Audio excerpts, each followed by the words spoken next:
Do you think that the Kashmiris also repulsed with what has happened? I'm sure. I am so sure. But the problem is, not all Kashmiris are repulsed.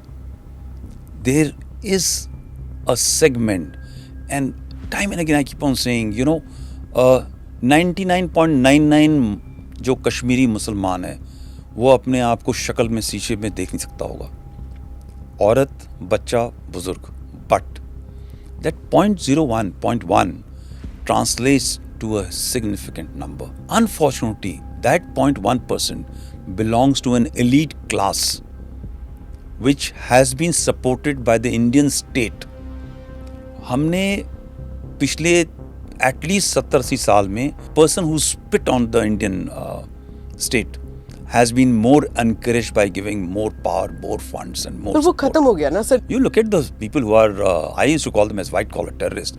They are people of great respect in the society, and all of us want to meet and interact with them. But when they go out and post stuff on the Twitter and on the Instagram and what they talk to their own people is something very, very obnoxious, right?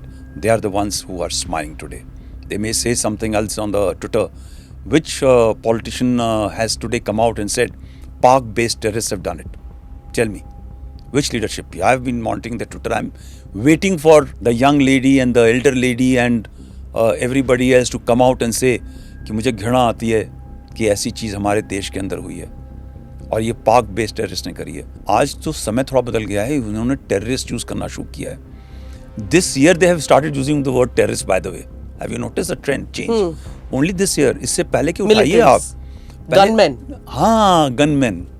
And at times even gunmen और militant भी नहीं use करते थे कि unknown people, right? So that transition till the time our leadership, these leadership by the Kashmiri population are compelled to take a side, right? And not play on soft separatism or this thing उनसे बातचीत होनी चाहिए. What बातचीत होनी चाहिए? That country needs to be destroyed.